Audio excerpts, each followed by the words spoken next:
एक बार भाव से सभी प्रेम से भगवान का जयकारा लगाएंगे। बोली केदारेश्वर महादेव की जय। बड़ा सुंदर भाव यहाँ कथा में आया है। 5वां ज्योतिर्लिंग हुआ है केदारेश्वर, केदार शिखर के ऊपर विराजमान हुए महादेव। सभी भक्त लोग दर्शन करके जल चढ़ाते हैं, मनोकामनाएं पूर्ण और सिद्ध होती है। 6ठा ज्योतिर्लिंग भीम शंकर, भीमासुर नाम के दैत्य को महादेव ने मारा। कामरूप देश के अधिपति राजा सुदक्षिण की रक्षा की सहायता की, तभी से भगवान का नाम भीम शंकर। डाकिनी में भगवान शिव ज्योतिर्लिंग स्वरूप विराजमान हो गए। 7वां ज्योतिर्लिंग भगवान का मोक्ष प्रदाता है। वो 7वां ज्योतिर्लिंग भगवान का है विश्वेश्वर महादेव की। विश्वेश्वर महादेव, ये कथा जब शुरू हुई तो अपन ने यहीं से कथा शुरू की थी कि ब्रह्मा जी की रात्रि काल प्रलय होता है, ब्रह्मा जी का दिन युग होता है, सतयुग होता है, त्रेता होता है।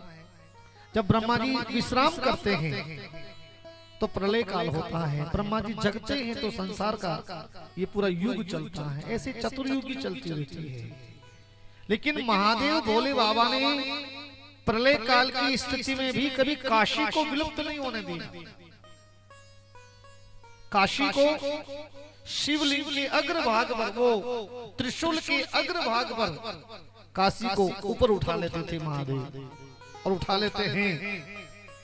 इसलिए काशी में मरने वाले को महादेव हमेशा राम के नाम से मोक्ष देते हैं, कल्याण देते हैं, आशीर्वाद देते हैं। ये भगवान विष्णु, सभी देवता, कैलाशपति शिव और भैरव नित्य उनकी पूजा करते हैं।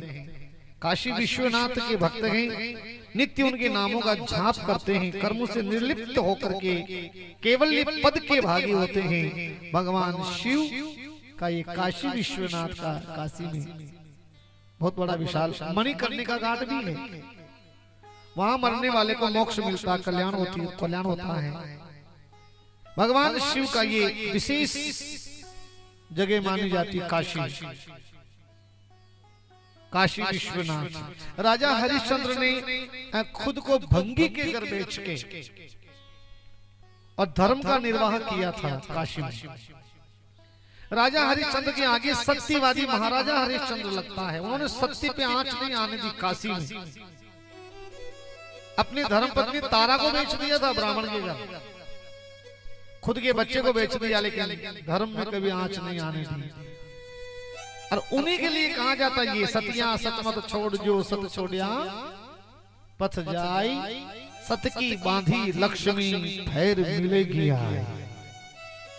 ये वही विश्वनाथ भगवान है काशी में, जहाँ दर्शन करना चाहिए, यात्राएं करनी चाहिए, ऐसा भाव काशी विश्वनाथ का भी यहाँ शिवलिंग के रूप में 7वां ज्योतिर्लिंग काशी में महादेव हमेशा के लिए विराजमान है।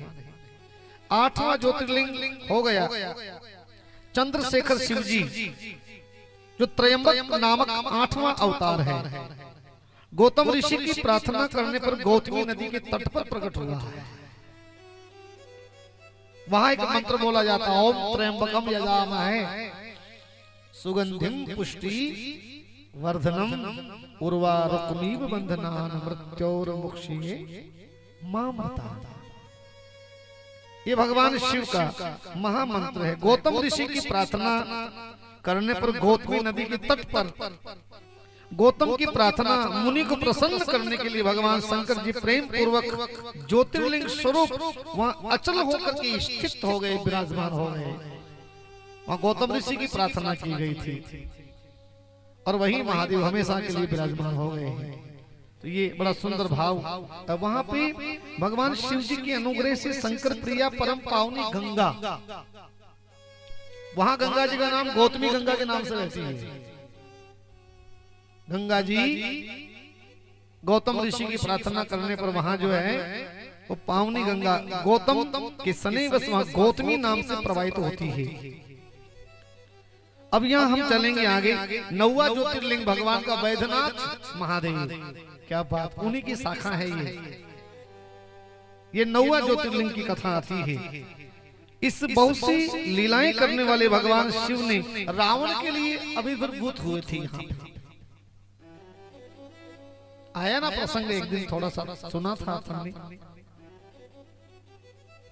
रावण ने तपस्या की थी महादेव की, राजी किया था महादेव को। फिर महादेव से एक शिवलिंग मांग लिया था कि लंका में विराजमान करूंगा। तो उसी समय उस शिवलिंग को लंका में लेके चला था। तो महादेव ने कहा कि नीचे नहीं रखना है, कहीं नीचे नहीं रखना उसको। तो उस समय उस ज्योतिर्लिंग को लेकर के जब रावण चला तो रास्ते में भगवान श्री हरि ने अपनी माया रचाई। एक सन्यासी बाबा का, संत का रूप धारण करके बूढ़ी बाबा लकड़ी के सहारे सहारे आ रहे थे। सामने से रावण आ रहा था, भगवान ने माया रचाई कि उसको लघु शंका बढ़ गई। अब लघु शंका करे तो कंधे पे शिवलिंग है महादेव का, और कोई नजर नहीं आया। बूढ़े बाबा नजर आए, उनसे पूछा कि बाबा थोड़ा सा सहारा दो, लघु शंका निवृत्त हो जाएं, थोड़ा सा आप ये शिवलिंग को धारण कर लें। तो उसी समय बाबा ने तो मना कर दिया, हम तो बूढ़े हैं। पर रावण ने प्रार्थना की कि नहीं नहीं बाबा, थोड़ी देर के लिए। तो भगवान श्री हरि ने एक संत के रूप में इस शिवलिंग को धारण किया था और निवेदन किया कि ज्यादा देर तक ये बूढ़ा उठा नहीं पाएगा। तो रावण जैसे ही लघु शंका के लिए गया और भगवान की ऐसी कृपा हुई कि लघु शंका उसकी बंद ही नहीं हुई। लघु शंका चलती गई, टूटे ही नहीं। अब इधर चिता भूमि थी, चिताएं जल रही थी, महादेव को वही जगह पसंद आ गई। तो भगवान जो है, भगवान भोले बाबा वहीं पे चिता भूमि में प्रतिष्ठित हो गए। त्रिलोकी में वेदनाथेश्वर महादेव के नाम से जाना जाता है। हर हर महादेव, वेदनाथ महादेव के नाम से वहीं धरती को चीर के वहीं पे चिता भूमि में भगवान जो है अपना स्थान खुद चुन लिए हैं, विराजमान हो गए। भगवान विष्णु के हाथों से स्थापना हुई थी। वेदनाथेश्वर महादेव यहाँ विराजमान हो गए। भक्ति पूर्वक दर्शन पूजन करने वाले को भोग मोक्ष प्रदाता है। कोई लोग इन वेदनाथेश्वर शिव के महात्म्य को भी पढ़ते हैं, सुनते हैं। ये भक्ति मुक्ति के भागी विधाता है।